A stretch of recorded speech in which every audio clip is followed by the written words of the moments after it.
নমস্কার, আজ জানাবো পশ্চিমবঙ্গ ও দেশ ও বিদেশের গুরুত্বপূর্ণ 15টি তাজা সংবাদ। শুরুতেই দেখে নিন শিরোনাম, পরে থাকবে বিস্তারিত। মহিলাদের বড় চিন্তা দূর হলো অন্নপূর্ণা যোজনা, 3000 টাকা নিয়ে বড় আপডেট। পুজোর আগেই লটারি, রাজ্য সরকারি কর্মীদের 20% ডিএ বৃদ্ধিতে কতটা বাড়বে বেতন দেখে নিন। কৃষকদের জন্য বছরে 36,000 টাকার পেনশন আবেদন করবেন কিভাবে? টাকা নিয়ে তারাতলা ত্রুটিযুক্ত প্ল্যান পাস, মাথায় কামাক স্ট্রিটের হাতে। পুলিশ হেফাজতে কালী। কলকাতা থেকে আগ্নেয়াস্ত্র সহ গ্রেফতার ক্যানিংয়ের তৃণমূল নেতা, থানার সামনে মাথায় ডিম ভাঙল জনতা। জাহাঙ্গীরকে কোমরে দড়ি বেঁধে ঘোরানো মানবাধিকার লঙ্ঘন, পর্যবেক্ষণ হাইকোর্টের। গুন্ডা দামানি আরো কড়াকড়ি, নয়া আইন আনছে রাজ্য, শাস্তি সহ সব জানুন। কুণাল ঘোষের সভায় বিস্ফোরক মমতা, দলত্যাগীদের নিয়ে করা মন্তব্য প্রাক্তন মুখ্যমন্ত্রী, কি বললেন? দিনে 30 থেকে 40টা এসআইআর শুনানি, এভাবে চললে কদিন লাগবে? সুপ্রিম কোর্টে মামলা। বাড়ির প্ল্যানে দুর্নীতি হলে এফআইআর করুন, পদক্ষেপ করব জানালেন শুভেন্দু। এবার ভূমিকম্প, ফিলিপিন্সে বিধ্বস্ত ভেনিজুয়েলায় অপারেশন আমিস্তাদ শুরু ভারতের। তামান্না খুনে ধৃত বেড়ে 19, ট্রানজিট রিমান্ডে আনা হলে মিনারুলকে আরো 5 জনে খোঁজে পুলিশ। অপারেশন সিঁদুরে শহীদ 6 ভারতীয় জওয়ানের নাম প্রথমবার প্রকাশ করল কেন্দ্র। বাংলাদেশে হিন্দু হত্যাকারীদের ভারতের চিকিৎসা নয়, স্পষ্ট করলেন তথাগত। বিধ্বস্ত ভেনেজুয়েলার পাশে দাঁড়িয়ে ত্রাণ চিকিৎসার ওষুধ পাঠালো মোদী সরকার। এতক্ষণ শুনলেন খবরের শিরোনাম, এবার আসছে বিস্তারিত খবরে। পশ্চিমবঙ্গ সরকারের অন্যতম জনপ্রিয় প্রকল্প অন্নপূর্ণা যোজনা রাজ্যের চর্চার কেন্দ্রবিন্দুতে। বর্তমানে এই প্রকল্প অফলাইন ও অনলাইন দুই মাধ্যমে চলছে। অন্নপূর্ণা যোজনার ফর্ম ফিল আপ প্রক্রিয়া পাশাপাশি ঢুকতে শুরু করেছে টাকাও, কিন্তু অনেকেই আছেন যারা এখনো কোনো টাকা পাননি। প্রকল্পের নিয়মকানুন নিয়ে এখনো আবেদনকারীদের মধ্যে ধোঁয়াশা রয়েছে। একই পরিবারে 2 অন্নপূর্ণা টাকা পাবেন? অনেকেরই প্রশ্ন, একই পরিবারের 2 জন মহিলা সদস্য এই প্রকল্পের জন্য আবেদন করতে পারেন কিনা। অন্নপূর্ণা যোজনার নির্দেশিকা অনুসারে একই পরিবারের 2 জন মহিলা সদস্য অবশ্যই আবেদন করতে পারেন। সাধারণত একটি পরিবারের একাধিক মহিলা সদস্য যদি নির্দিষ্ট যোগ্যতার মাপকাঠিতে পূরণ করতে পারেন, তাদের আবেদন খারিজ হওয়ার কোনো বিষয় নেই। যদি কোনো পরিবারে যদি শাশুড়ি এবং বৌমা উভয় প্রকল্পের আর্থিক সহায়তা পাওয়ার সমস্ত শর্ত পূরণ করেন, তবে তারা দুজনেই আলাদা আলাদাভাবে আবেদন করতে পারেন। এ বিষয়ে আনুষ্ঠানিক গাইডলাইন বা নিয়মাবলী জারি করে সরকার জানায়, একক রেশন কার্ডধারী বা একজন মহিলা প্রধানের একক পরিবারই এই প্রকল্পের সুবিধা পাওয়ার যোগ্য। অর্থাৎ একই ছাদের তলায় বসবাস করলেও বাড়ির 2 মহিলার এই সুবিধা পেতে পারেন। সেক্ষেত্রে সরকারি কোনো সরাসরি নিষেধাজ্ঞা নেই। যদি কোনো যৌথ পরিবারের 2 জন বিবাহিত দম্পতি আলাদাভাবে থাকেন এবং তাদের পৃথক রেশন কার্ডের পাশাপাশি আলাদা আধার কার্ড থাকে, তবে প্রযুক্তিগতভাবে তাদের সম্পূর্ণ পৃথক পরিবার হিসেবে ধরা হবে। এক্ষেত্রে দুজনই প্রকল্পের সুবিধা পাবেন। জানা গেছে, বিশেষ ক্ষেত্রে উভয় পরিবারে বিবাহিত নারী প্রধানরা আলাদাভাবে আবেদন করতে পারবেন এবং দুজনই আর্থিক সুবিধা পাবেন। দুজনই প্রকল্পের সুবিধা পাওয়ার যোগ্য হবেন। মাথায় রাখতে হবে, আবেদন সঠিক থাকলে এবং বাকি সব শর্ত পূরণ হলে অন্নপূর্ণা যোজনা প্রকল্পে একই পরিবারে একাধিক মহিলা ভাতা পাবেন। উল্লেখ্য, এই প্রকল্পে মাসিক 3000 টাকা করে সুবিধা দেওয়া হয়। আবেদনকারী বয়স সর্বনিম্ন 21 থেকে সর্বোচ্চ 60 বছরের মধ্যে হতে হবে। রাজ্য সরকারি পোর্টাল ওয়েবসাইটে গিয়ে করতে হবে অন্নপূর্ণার জন্য আবেদন। প্রতিশ্রুতি মতোই বেড়েছে ডিএ। রাজ্যে প্রথম বিজেপি সরকারের প্রথম পূর্ণাঙ্গ বাজেটেই সরকারি কর্মীদের জন্য এসেছে বড়সড় সুখবর। এক ধাক্কায় 20% মহার্ঘ ভাতা বৃদ্ধির অনুমোদন করেছে সরকার। আগে 18%-এর সাথে করি যুক্ত হয়ে 1 অক্টোবর থেকে 38 সালে ডিএ পেতে চলেছেন বাংলার সরকারি কর্মীরা। রাজ্য সরকারি কর্মীদের লটারি। বাজেটের ঘোষণা অনুযায়ী রাজ্যের সরকারি কর্মচারী, আধা সরকারি কর্মচারী, শিক্ষক ও অশিক্ষকবৃন্দ সকলে পাবেন বর্ধিত হারে ডিএ। মুখ্যমন্ত্রী শুভেন্দু অধিকারী জানিয়েছেন, বাজেটে 20% ডিএ বৃদ্ধির ফলে কেন্দ্রীয় সরকারি কর্মীদের সঙ্গে রাজ্য সরকারি কর্মীদের ডিএ এর ফারাক কমে 22%-এ দাঁড়িয়েছে। সেই ব্যবধানও ধীরে ধীরে মিটিয়ে দেওয়া হবে। এদিকে প্রতিশ্রুতি মতোই রাজ্যে এসেছে 7ম পে কমিশন। নতুন সরকার গঠনের পরই বাংলায় 7ম পে কমিশন গঠনে অনুমোদন দিয়েছে।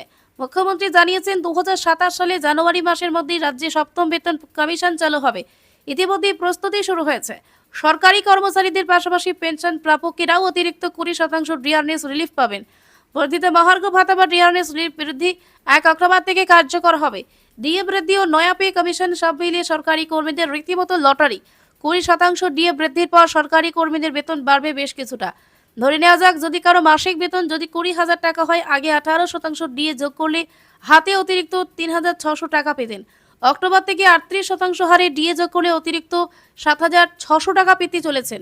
একই সঙ্গে কোনো সরকারি কর্মীর মাসিক বেতন 50,000 টাকা হলে 18% ডিএ যোগ করলে অতিরিক্ত তিনি এতদিন 9,000 টাকা অতিরিক্ত পেতেন। এবার 20% ডিএ বৃদ্ধির পর 38% পৌঁছে যাওয়ায় 18,000 টাকা বেতন বাড়বে তাদের। আবার আগামী বছরের শুরু থেকেই সপ্তম পে কমিশন লাগু হওয়ার কথা, তাহলে ন্যূনতম বেতন বাড়বে অনেকটাই। একাধিক রিপোর্টে দাবি করা হচ্ছে নয়া পে কমিশনের অধীনে 2.5 গুণ বাড়তে পারে বেসিক পে। 2019 সাল থেকে শুরু হওয়ার এই প্রকল্পের মূল উদ্দেশ্য ছিল ছোট প্রান্তিক কৃষকদের আর্থিকভাবে সাহায্য করা। পাশাপাশি যাদের জীবিকা অর্জনের জন্য কোনো উপায় নেই তারা এই প্রকল্পের আওতায় 18 থেকে 40 বছর বয়সের মধ্যে যে কোনো কৃষক প্রধানমন্ত্রী মানব ধন যোজনা রেজিস্ট্রেশন করাতে পারবেন। আর এই প্রকল্পের সবচেয়ে বড় সুবিধা হলো বিনিয়োগের পরিমাণ অত্যন্ত কম। কৃষকদের জন্য সরকারি পেনশন রইল আবেদন পদ্ধতি। এই প্রকল্পের সুবিধা ও লাভ, এই প্রকল্পের আওতায় 60 বছর বয়স পূর্ণ হওয়ার পর কৃষকরা প্রতি মাসে 3,000 টাকা করে নিশ্চিত পেনশন পান, অর্থাৎ বছরে মোট 36,000 টাকা পেনশন দেওয়া হয়। প্রকল্পে যোগদানের জন্য বয়স অনুযায়ী মাসিক প্রিমিয়ামের পরিমাণ নির্ধারিত হয়। আবেদনের যোগ্যতা ও শর্ত, এই প্রকল্পের সুবিধা পেতে কেন্দ্র সরকার কয়েকটি শর্ত নির্ধারণ করেছে। আবেদনকারী বয়স 18 থেকে 40-এর মধ্যে হতে হবে। কিভাবে আবেদন করবেন ধাপে ধাপে জেনে নিন। 1. অফিসিয়াল ওয়েবসাইটে যান। প্রথমে প্রকল্পের অফিসিয়াল ওয়েবসাইট mandhan.in এ যান। লগ ইন করুন। হোম পেজের ডান দিকে থাকা লগ ইন অপশানে ক্লিক করুন। এরপর আপনার সক্রিয় মোবাইল নম্বর দিয়ে প্রসেসড করুন এবং ওটিপির মাধ্যমে লগ ইন সম্পন্ন করুন। প্রকল্প নির্বাচন করুন। ড্যাশবোর্ডে PMKMY স্কিম নির্বাচন করে এনরোলমেন্ট অপশানে ক্লিক করুন। প্রয়োজনীয় তথ্য পূরণ করুন। ফর্মে আপনার নাম, জন্ম তারিখ, রাজ্য, জেলা, পিন কোড সহ সমস্ত ব্যক্তিগত তথ্য সঠিকভাবে লিখুন। ব্যাংক ও নমিনি সংক্রান্ত তথ্য দিন। আপনার bank account number, IFSC code, নমিনির তথ্য জমা দিন। অটো ডেবিটের সম্মতি দিন শেষে ধাপে মাসিক প্রিমিয়াম সরকারি ব্যাংক অ্যাকাউন্ট থেকে কেটে নেওয়ার জন্য অটো ডেবিটের সম্মতি দিন। কালীচরণ বন্দ্যোপাধ্যায় একা নন। তারাতলার বিপর্যস্ত গুদামের ত্রুটিযুক্ত প্ল্যান পাশে নেপথ্যে ছিল আরও অনেকে। হয়তো ছিলেন কোনো প্রভাবশালী ব্যক্তিও। কালীর মাথায় হাত ছিল কার, সেই তথ্যের খোঁজে সেট। সরকারি আইনজীবীর এই যুক্তিতে তারাতলা কাণ্ডে ধৃত কালীকে পুলিশ হেফাজতের নির্দেশ দিলেন আলিপুর আদালতের বিচারক। আগামী 4 জুলাই পর্যন্ত শ্রীঘরে থাকতে হবে কালীকে। সরকারি আইনজীবী সৌরিন ঘোষাল শুক্রবার আদালতে জানান, টাকার বিনিময়ে ত্রুটিযুক্ত প্ল্যান পাশ করাতেন কালী। অনুমোদনের যোগ্য না হলে সেই প্ল্যান পাশ করে দেওয়া হতো। গলদে ভরা নকশা পাশ করানোর ক্ষেত্রে যে কোনো নথিপত্র তৈরি করতে টিম গড়েছিল কালী। কালীর টিমেই বা ছিলেন কারা তা খতিয়ে দেখা হচ্ছে। সরকারি আইনজীবীর আরও দাবি, কালীর মাথায় কোনো প্রভাবশালী ব্যক্তির হাত ছিল, সে কারণে তাকে জামিন দিলে তদন্ত প্রভাবিত হতে পারে। তদন্তের সাথে কালীর পুলিশ হেফাজতের আর্জি জানান তিনি। পাল্টা কালীর আইনজীবী দাবি করেন, অভিযুক্তকে বাড়ি থেকে গ্রেপ্তার করা হয়েছিল। কিসের এত জটিলতা? তার বিরুদ্ধে কোনো তথ্য প্রমাণ নেই। সমস্ত তথ্য পুরসভার ওয়েবসাইটে গেলেই পাওয়া যাবে। লুকোনোর কিছু নেই। তাহলে আরও জিজ্ঞাসাবাদের কিসের প্রয়োজনীয়তা? যদিও দুপক্ষের সওয়াল জবাব শোনার পর আলিপুর আদালতের বিচারক আগামী 4 জুলাই পর্যন্ত কালীচরণকে পুলিশ হেফাজতের নির্দেশ দিয়েছে। তারাতলা বিপর্যয়ে বৃহস্পতিবার বিধানসভায় বিবৃতি জারি করেন মুখ্যমন্ত্রী শুভেন্দু অধিকারী। সেখানে রাজ্যের প্রশাসনিক প্রধানের মুখে শোনা যায় কালী নামে এক ব্যক্তির কথা। সেই সূত্র ধরেই তারাতলা বিপর্যয়ে জড়িয়ে গেল কালীঘাট তৃণমূলের সেকেন্ড ইন কমান্ড অভিষেক বন্দ্যোপাধ্যায়ের নাম। মুখ্যমন্ত্রী বলেন, কামাক স্ট্রিটের নির্দেশেই পুরসভা নিয়োগ করা হয়েছিল কালীকে। আর কালী জানে না এমন কোনো বিল্ডিং কলকাতায় নেই। সব বিল্ডিংয়েই অনুমোদন হয় ওর হাতে। বিধানসভায় দাঁড়িয়ে মুখ্যমন্ত্রী বলেন, কালীকে ধরলেই সব সামনে চলে আসবে। তারপর থেকেই চর্চায় কালী। জানা গেছে 2003 সালে ওয়েস্ট বেঙ্গল সিভিল সার্ভিস পরীক্ষায় পশ্চিমবঙ্গ থেকে দ্বিতীয় হন কালীচরণ বন্দ্যোপাধ্যায়। যোগ দেন ভূমি রাজস্ব দপ্তরে। এরপর 2006 সালে ওয়েস্ট বেঙ্গল পুলিশ সার্ভিস পরীক্ষায় বসেন। তাতে প্রথম হয়ে 2008 সালে রাজ্য পুলিশে যোগ দেন, কিন্তু প্রশিক্ষণের সময় তা ছেড়ে দেন বিশেষ কারণে। ওই বছরই ফের ভূমি রাজস্ব দপ্তরে ফিরে যান তিনি। সূত্রের খবর, 2010 সাল থেকে পুরসভায় কাজ শুরু করেন কালীচরণ। সেই সময় মেয়র পরিষদ ছিলেন ফেরহাদ। কালীচরণ ছিলেন ফেরহাদের আপ্তসহায়ক। 2018 সালে কলকাতা পুর নিগমের মেয়র হন ফিরহাদ হাকিম। শোনা যায়, কামাক স্ট্রিটের নির্দেশেই সেই সময় ফিরহাদ হাকিম কালীচরণ বন্দ্যোপাধ্যায়কে নিজের OSD পদে নিয়ে আসেন। তারপর সময় যত এগিয়েছে উত্তরোত্তর বেড়েছে কালীর দাপট। কালীর মাথায় কে, তার খোঁজেই সিট। ভোটের পর থেকেই পলাতক ছিলেন, হন্যে হয়ে খুঁজছিল পুলিশ। অবশেষে বৃহস্পতিবার সন্ধ্যায় কলকাতা থেকে পুলিশের জালে ওঠেন ক্যানিংয়ের তৃণমূল নেতা। তার কাছ থেকে পাওয়া গিয়েছে একটি আগ্নেয়াস্ত্র, 1 রাউন্ড গুলি। ধৃত তৃণমূল উপপ্রধানকে আদালতে নিয়ে যাওয়ার সময় তাকে দেখে বিক্ষোভ দেখাতে শুরু করে উত্তেজিত জনতা। আদালতে নিয়ে যাওয়ার উদ্দেশ্যে থানা থেকে বের করা হলে ইটখোলা গ্রাম পঞ্চায়েতের উপপ্রধান ইন্দ্রজিৎ সর্দারকে লক্ষ্য করে একের পর এক ডিম ছোড়া হয়। রীতিমতো তার মাথায় ডিম ভাঙেন জনতা। বিক্ষোভকারীদের অভিযোগ, ইটখোলা গ্রাম পঞ্চায়েত এলাকায় রীতিমতো ছড়ি ঘোরাতেন ইন্দ্রজিৎ। তাদের দাবি, মানুষকে ভয় দেখিয়ে তোলাবাজি কাটমানি আদায় মারধর করত ওই তৃণমূল নেতা। অস্ত্র মজুতের অভিযোগও ছিল তার বিরুদ্ধে। 21শে বিধানসভা নির্বাচন পরবর্তী হিংসায় জড়িত থাকার অভিযোগ রয়েছে তৃণমূল উপপ্রধানের বিরুদ্ধে। একাধিক অভিযোগ থাকা সত্ত্বেও পুলিশ এতদিন কোন ব্যবস্থা নেয়নি বলে অভিযোগ বিক্ষুব্ধ জনতার। বৃহস্পতিবার অভিযুক্ত তৃণমূল নেতাকে গ্রেপ্তার করে ক্যানিং থানায় নিয়ে যায় পুলিশ। শুক্রবার সকাল থেকে থানার সামনেই জমায়েত করতে থাকেন বিক্ষুব্ধ জনতা ও বিজেপি কর্মীরা। ধৃত ইন্দ্রজিৎকে থানা থেকে বের করতেই চোর চোর স্লোগান ওঠে। থানা থেকে বেরিয়ে দৌড়ে গাড়িতে ওঠার মুহূর্তেই তার মাথায় পরপর ডিম ছোড়া হয়। পুলিশ সূত্রে খবর, ধৃতকে হেফাজতে নিয়ে জিজ্ঞাসাবাদ চলবে। অস্ত্র মামলার সঙ্গে তার বিরুদ্ধে থাকা অন্যান্য অভিযোগের ভিত্তিতেই এগোবে তদন্ত। হলদার জাহাঙ্গীর খানকে কোমরে দড়িয়ার হাফ প্যান্ট পরিয়ে এলাকার ঘোরানোর ঘটনায় মানবাধিকার নিয়ে প্রশ্ন তুলল কলকাতা হাইকোর্ট। ঘটনায় পুলিশের বিরুদ্ধে আচরণের বিরুদ্ধে হাইকোর্টের দ্বারস্থ হন জাহাঙ্গীরের স্ত্রী সারিকা বিবি। সেই মামলায় বিচারপতি সৌগত ভট্টাচার্য স্পষ্ট জানিয়ে দিয়েছেন, জাহাঙ্গীরের সঙ্গে এমন কোনো আচরণ যেন না করা হয় যাতে তার মানবাধিকার লঙ্ঘন হয়। আদালতের আরও নির্দেশ, 7 দিনের মধ্যে মামলাকারী স্বামীর বিরুদ্ধে নতুন কোনো এফআইআর দায়ের হয়েছে কিনা তার রিপোর্ট জমা দিতে হবে। মামলার পরবর্তী শুনানি আগামী 1 জুলাই। গোটা রাজ্যের একটি মাত্র বিধানসভা কেন্দ্রে পুনর্নির্বাচন হয়। সেই ফলতারই তৃণমূল প্রার্থী ছিলেন জাহাঙ্গীর খান। ভোটের আগে নিজেকে পুষ্পা হিসাবে পরিচয় দিয়ে উঠে আসেন শিরোনামে। উত্তরপ্রদেশের সিংহাম পুলিশ আধিকারিকের কাছে কোনোভাবে মাথা নোয়াবেন না বলে দাবি করেছিলেন, অথচ পুনর্নির্বাচনের সময় আসতেই ফলতার সেই শের সেধিয়ে যান ঘরে। ভোটের 48 ঘন্টা আগেই ময়দান ছেড়ে পালানোর কথা ঘোষণা করে দেন।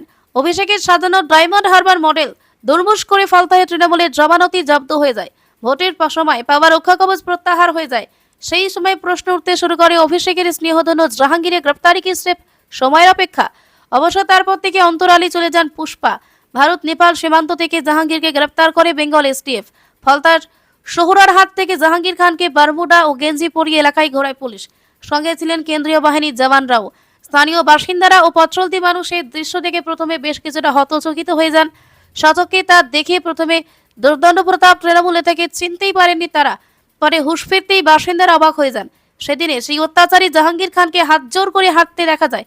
প্রকাশ্যে কান ধরে ক্ষমা চান জাহাঙ্গীর। পুলিশের এই পদক্ষেপে উষ্মা প্রকাশ করে কলকাতা হাইকোর্ট। তৃণমূলের মধ্যে চলা টানাপোড়েনের আবহে এবার সরাসরি বিদ্রোহী নেতা নেত্রীদের উদ্দেশ্যে বার্তা দিলেন প্রাক্তন মুখ্যমন্ত্রী মমতা বন্দ্যোপাধ্যায়। কলকাতার একটি কর্মী সভা থেকে তিনি বলেন, যারা দলের সঙ্গে বিশ্বাসঘাতকতা করেছে তাদের জন্য কোনো ক্ষমা নেই। তবে যারা এখনো ভুল বুঝতে পেরেছেন তারা চাইলে ফিরে আসতে পারেন বলে দাবি। বিদ্রোহীদের নিয়ে কি বললেন মমতা? বৃহস্পতিবার কলকাতার রামমোহন লাইব্রেরিতে মমতাপন্থী তৃণমূল কর্মীদের একটি সভা হয়। উত্তর কলকাতা তৃণমূলের জেলা সভাপতি কুণাল ঘোষের ডাকেই সভার আয়োজন করা হয়েছিল।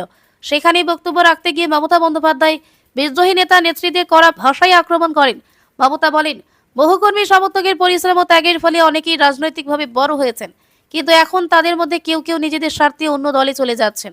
তার কথায়, যারা এমন কাজ করছে তারা মানুষের কাছে একদিন জবাবদিহি করতে বাধ্য হবে। বক্তৃতার সময় নাম না করে বিরোধী দলনেতা ঋতব্রত বন্দ্যোপাধ্যায়কে আক্রমণ করেন তিনি।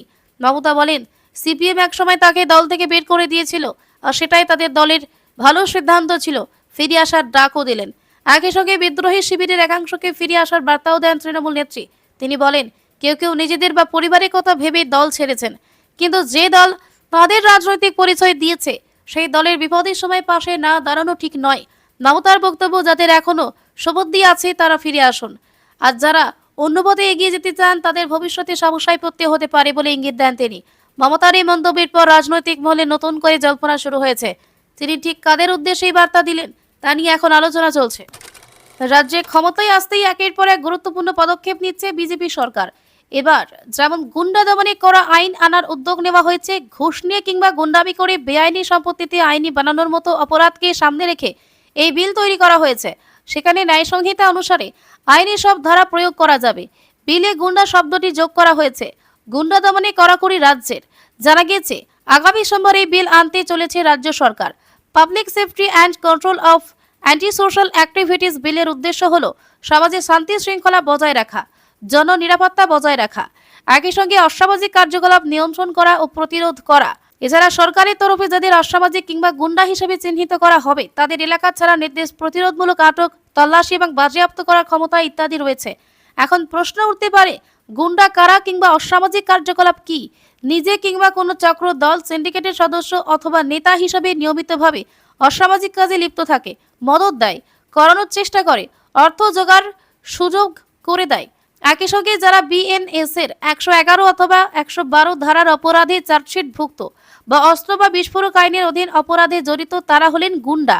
অসামাজিক কার্যকলাপ বলতে বোঝায় জনগণের মধ্যে ভয়, আতঙ্ক, নিরাপত্তাহীনতা তৈরি করা, জনশৃঙ্খলা বা জনশান্তির বিঘ্ন ঘটানো, জীবন, ব্যক্তি অথবা সম্পত্তির বড়সড় ক্ষতির আশঙ্কা তৈরি করা, কারো স্থাবর অথবা অস্থাবর সম্পত্তি বেআইনিভাবে দখল করা, কারো বৈধ ব্যবসা অথবা কাজে বাধা সৃষ্টি করা, সরকারি কিংবা বেসরকারি সম্পত্তির বড়সড় ক্ষতির, পাথর খাদান, খনি, বালি তোলা, বন্যপ্রাণ, বনজ দ্রব্য সংক্রান্ত অবৈধ কাজ করে সরকারি টাকার ক্ষতি ঘটানো। জানা গিয়েছে এই নতুন আইনের অধীন সর্বাধিক 12 মাস পর্যন্ত আটকে রাখা যেতে পারে। পুরনো আটকের পর ফের নতুন করে আটক করা যেতে পারে। যে কোনো সরকার সময় আটক বাতিল অথবা সংশোধন করতে পারে। আটকের মেয়াদ শেষ হয়ে যাবার পর ওই ব্যক্তির বিরুদ্ধে ফের নতুন করে আটকের নির্দেশ দেওয়া যেতে পারে। মুক্তির পর ওই ব্যক্তি যদি আবার অসামাজিক কাজকর্মে লিপ্ত হয় তাহলে তাকে নতুন করে আটক করা যাবে। এছাড়া এই আইনে অভিযুক্তের চলাফেরার উপর নজরদারি, এলাকা ছাড়ার নির্দেশ, আদেশ ভাঙলে শাস্তি, তল্লাশি ও বাজেয়াপ্তর ক্ষমতা সহ বেশ কিছু গুরুত্বপূর্ণ অংশ আছে। সেই সঙ্গেই সাময়িক মুক্তি, আপিলের সুযোগের মতো অংশ রয়েছে।